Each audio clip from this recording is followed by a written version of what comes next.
Om.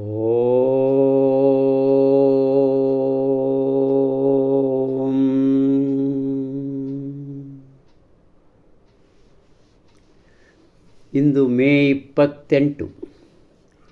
Today is ours. ಈ ಪುಸ್ತಕದಲ್ಲಿರುವ ಈ ಬರಹ ಒಂದು ಶ್ರೇಷ್ಠವಾದ ಬರಹ.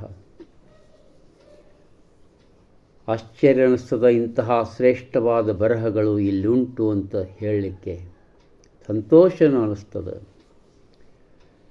ಇಂಗ್ಲೀಷ್ ಓದು. Love is self giving. Love is self giving. Love is manifested by repeated acts of self-giving. We realize that God, in gifting us with countless daily gifts, is but trying to give more and more of Himself to us. All other loves, all other unions of love are but suggestions of divine love and divine union. The love of a friend for friend, of mother or father for child, of spouse for spouse, what are these compared to the love of all-giving God? Love changes the lover into his beloved object. If the object is sinful, the lover becomes sinful. If the natural, natural. If divine, divine. For love of God, who loved us first and loves us best. ಏನು ಮಾಡಬೇಕು ಆವಾಗ ಅಂತ ಹೇಳ್ತಾರೆ. To smile at every one we meet, to smile when down and beat, to smile when everything is right, to smile when losing in the fight, to smile when living as we should, to smile as God our lover would. ಅಪರೂಪದ ಒಂದು ಬರಹಗಳು, ಅರ್ಥೈಸುವುದು ಕನ್ನಡದಲ್ಲಿ ಬಹಳ ಕಷ್ಟವಾದ ವಿಷಯ. ಇರಲಿ. Love is self giving. ಪ್ರೀತಿ ಅನ್ನೋದು ಒಂದು ಸ್ವಂತ ಕೊಡುಗೆ, ಖುದ್ದಾದ ಕೊಡುಗೆ, ತಾನೇ ತಾನಾಗಿ ಕೊಡುವ ಕೊಡುವೆ, ಅಂತರಂಗದ ಕೊಡುವೆ, ಸ್ವತಃ ನೀಡುವ ಕಾಣಿಕೆ ಅನ್ರಿ, ಕೊಡುಗೆ ಅನ್ರಿ ಪ್ರೀತಿ ಅನ್ನೋದು. ಪ್ರೀತಿಯು ಮರಳಿ ಮರಳಿ ಮಾಡುವ ಕಾರ್ಯ, ಸ್ವತಃ ನೀಡುವ ಕಾಣಿಕೆ, ಸ್ವತಃ ನೀಡುವ ಕೊಡಕೆ. ಅದು ಯಾವಾಗ ಸದಾಕಾಲ. ಅದರ ಅರ್ಥ ಏನು? ಪ್ರೀತಿಯನ್ನು ಸದಾಕಾಲ ನಾವು ಕೊಡ್ತಿರಬೇಕು ಅನ್ನುವಂಥವನ್ನೇ ವಾಕ್ಯ. ದೇವರು ನಮಗೆ ಪ್ರತಿದಿನ, ಪ್ರತಿ ಮಿನಿಟ್, ಪ್ರತಿ ಕ್ಷಣ ಅಗಣಿತ ಕೊಡುಗೆಗಳನ್ನು ಕೊಟ್ಟಿರ್ತಾನೆ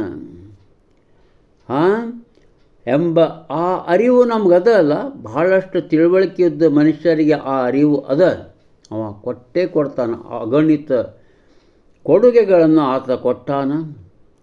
ಅಷ್ಟಲ್ದ ತನ್ನನ್ನೇ ತಾನು ಹೆಚ್ಚು ಹೆಚ್ಚಾಗಿ ನಮಗೆ ಕೊಡ್ತಾ ಇರ್ತಾನೆ ಅನ್ನುವಂಥ ಮಾತನ್ನು ಇಲ್ಲಿ ಮಾರುಸರು ಬರಿತಾ ಇದ್ದಾರೆ. ಈಗ ಎಲ್ಲ ಪ್ರೀತಿಗಳನ್ನು ನಾವು ನೋಡ್ತಾ ಇರ್ತೇವೆ. ಸಾಮಾನ್ಯವಾದ ಎಷ್ಟೋ ಬಗೆಯ ಪ್ರೀತಿಗಳನ್ನು ನಾವು ನೋಡ್ತಾ ಇದ್ದೇವೆ. ಅವುಗಳ ಪ್ರೀತಿ ಅಂದ್ರೇನೋ ಒಂದಾಗುವಿಕೆ. ಪ್ರೀತಿ ಅಂದರೆ ಒಂದಾಗುವಿಕೆ. ನಾನು ನೀನು ಒಂದು. ಸಂಬಂಧಗಳಿರಲಿ, ವಸ್ತುಗಳಿರಲಿ, ವ್ಯಕ್ತಿಗಳಿರಲಿ, ಅದು ಒಂದಾಗುವಿಕೆಯೇ ಪ್ರೀತಿ. ಇಲ್ಲಿ ಒಂದು ಉತ್ತಮವಾದ ಸೂಚನೆ ಇದೆ. ಆ ದೈವಿಕ ಪ್ರೀತಿ, ಆ ದೈವಿ ಪ್ರೀತಿ, ಆ ದೈವಿ ಪ್ರೀತಿಯ ಜೊಡನೆ ಒಂದಾಗಿ ಇರಬೇಕು. ಗೆಳೆಯರ ಪ್ರೀತಿ, ತಾಯಿ ತಂದೆ ಮಗುವಿಗಾಗಿ ಮಾಡುವ ಪ್ರೀತಿ, ಗಂಡ ಹೆಂಡತಿಯರ ನಡುವಿರುವ ಪ್ರೀತಿ, ದೇವರು ಎಲ್ಲವನ್ನೂ ದಯಪಾಲಿಸುವ ದೇವರ ಪ್ರೀತಿ ಮುಂದೆ ಇವುಗಳ ಹೋಲಿಕೆ ಮಾಡಲಾದೀತೆ. ಇವು ಇರ್ತವೆ, ಆದರೆ ದೇವರ ಪ್ರೀತಿ ಎಷ್ಟು ದೊಡ್ಡದು. ನಮ್ಮನ್ನು ಹುಟ್ಟಿಸಿ ಸುತ್ತಮುತ್ತಲೂ ಅಪಾರವಾದ ಸೃಷ್ಟಿ ರಾಶಿಯನ್ನು ಇಟ್ಟಾನ, ಅಪಾರವಾದ ಒಂದು ಭಾಗ್ಯವನ್ನು ಕರುಣಿಸಿದಾನೆ ಅಂತ ಹೇಳ್ತಾರೆ. ಪ್ರೀತಿ ಏನು ಮಾಡ್ತದೆ? ಪ್ರೀತಿಸುವಿನ ಒಲುವಿನ ವಸ್ತುವನ್ನಾಗಿ ಬದಲಾಗಿಸ್ತದೆ. ಪ್ರೀತಿ ಅಂದರೆ ಹೆಂಗೆ? ಪ್ರೀತಿಸುವ ವಸ್ತುವಿನ ಅದೇ ವಸ್ತುವಾಗಿ ಬದಲಾಯಿಸ್ತದೆ. ಅಂದರೆ ಬೇರೆ ಅಂತ ಭಾವನೆ ಇರದೇ ಇಲ್ಲಿ ಉಳಿದಿಲ್ಲ. ಆ ವೇಳೆ ಅಕಸ್ಮಾತ್ ಪಾಪದ್ದಾಗಿದ್ದರೆ ಆ ಪ್ರೀತಿಯ ಸೋನು ಪಾಪದವನಾಗ್ತಾನೆ. ಆ ವಸ್ತು ಸರಳ ಸ್ವಾಭಾವಿಕವಾದ ಇದ್ದರೆ ಅವನು ಸರಳ ಸ್ವಾಭಾವಿಕದವನು ಆಗ್ತಾನೆ. ಪ್ರೀತಿ ದೈವಿಕವಾಗಿದ್ದರೆ, ದೇವರದಾಗಿದ್ದರೆ ಆತ ಆ ದೈವಿಕನೂ ಆಗ್ತಾನೆ ಅನ್ನುವಂಥ ಮಾತನ್ನು ಇಲ್ಲಿ ಬರೀತಾರೆ. ಈಗ ನೋಡಿ, ಆ ಪ್ರೀತಿ ದೇವರು ನಮಗೆ ತೋರಿಸಿದಂಥ ಪ್ರೀತಿಯ ಸಲುವಾಗಿ ನಮಗಾತ ಮಾಡಿದ್ದಾನೆ. ಎಷ್ಟೊಂದು ಅದ್ಭುತವಾಗಿ, ಆತ ಶ್ರೇಷ್ಠವಾಗಿ ದೇವರು ನಮಗೆ ಪ್ರೀತಿಯನ್ನು ಮಾಡಿದ್ದಾನೆ. ಪ್ರೀತಿ ಕೊಡ್ತಾನೆ, ನಮಗೆ ಪ್ರೀತಿ ಮಾಡಲಿಕ್ಕೆ ಹೇಳ್ತಾನೆ. ಇಂಥವಂಗೆ ಒಂದೇ ಮಾತಿನಲ್ಲಿ ಹೇಳ್ಬೇಕಾದ್ರೆ ಏನು ಮಾಡುವುದರಿಂದ ಆತನಿಗೆ ಶ್ರೇಷ್ಠವಾದ ನಮ್ಮನ್ನು ನಾವು ಕೊಡಬಲ್ಲೆವು ಅನ್ನುವಂಥ ಅದ್ಭುತವಾದ ಒಂದು ಚಿಂತನೆಯನ್ನು ಮಾರುಸ್ ಅವರು ಇಟ್ಟಿದ್ದಾರೆ. ಆ ಪ್ರೀತಿ, ದೇವರು ಕೊಡುವ ಪ್ರೀತಿಯಿಂದ ನಾವು ಏನು ಮಾಡಬಹುದು, ದೇವರಿಗಾಗಿ ನಾವು ಏನು ಮಾಡಬಹುದು ಅನ್ನೋದನ್ನು ಅದ್ಭುತವಾಗಿಟ್ಟಿದ್ದಾರೆ. ನಗಬೇಕು. ಬೇಕಾದವ್ರನ್ನ ಭೇಟಿಯಾಗ್ರಿ ನೀವು, ನಗುಮುಖವಿರಬೇಕು, ನಗಬೇಕು. ಭೇಟಿ ಮಾಡುವ ಪ್ರತಿಯೊಬ್ಬನು ಕಾಣುತ್ತಾ ನಗಬೇಕು. ಎರಡನೇದ್ದು, ದುಃಖಿತರಾದಾಗಲೂ ಸಹ ನಗಬೇಕಂತ. ಎಷ್ಟೋ ನಮೂನೆಯ ದುಃಖಗಳು ನಮಗೆ ಬಂದು ತಾಕ್ತಾವ, ಆವಾಗಲೂ ನಗಬೇಕು. ಮೂರನೇದ್ದು, ನಾವು ಮಸ್ತ್ ಇದ್ದೇವಪ್ಪ, ಚೆನ್ನಾಗಿದ್ದೇವೆ, ಯೋಗ್ಯವಾಗಿದ್ದೇವೆ, ಎಲ್ಲ ಅರ್ಭಾಟದ ಅಂದಾಗೂ ಅಂತೂ ನಕ್ಕೋತಾನೆ ಇರಬೇಕು. ಆಮೇಲೆ ಏನೇನೋ ನಮ್ಮಲ್ಲಿ ಜೀವನದೊಳಗೆ ಹೋರಾಟ ಇರ್ತಾವೆ, ಸಣ್ಣವು ದೊಡ್ಡವು ಹೋರಾಟ. ಸಂಸಾರ ಅಂದರೆ ಒಂದು ನಮೂನಿ ಹೋರಾಟ ಇರ್ತಾವಲ್ಲ, ಆ ಹೋರಾಟದಾಗ ಸೋಲು ಬರ್ತದೆ. ಸೋಲು ಬಂದರೂ ಸಹಿತ ನಾವು ನಕ್ಕೋತಾನೆ ಇರಬೇಕು, ಸೋಲು ಕಂಡರೂ ನಾವು ನಕ್ಕೋತಾನೆ ಇರಬೇಕು.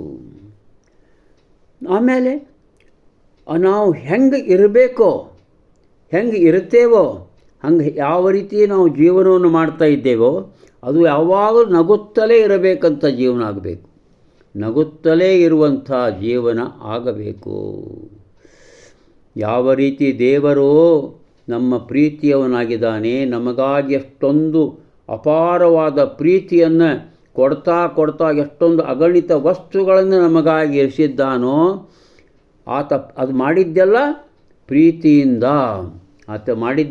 ಪ್ರೀತಿಯಿಂದ. ಹಾಗೆ ನಾವು ನಗುತ್ತಾ ಇರಬೇಕು ಅನ್ನುವಂಥ ಅಪೂರ್ವವಾದ ಸಂದೇಶವನ್ನು ಇಲ್ಲೇ ಪ್ರೀತಿಯ ಸ್ವಂತ ಕೊಡುವೆ, ಖುದ್ದಾಗಿ ನಾವು ಪ್ರೀತಿಯನ್ನು ಹಂಚಬೇಕು, ನಮ್ಮ ಅಂತರಂಗದಿಂದ ಪ್ರೀತಿ ಸೂಸುತ್ತಲೇ ಇರಬೇಕು ಅನ್ನುವಂಥ ಅಪಾರವಾದ ಅತ್ಯುತ್ತಮವಾದ ಒಂದು ಬೋಧನೆಯನ್ನು ಮಾರುಸ್ ಅವರು ಇಲ್ಲಿ ಇರಿಸಿದ್ದಾರೆ.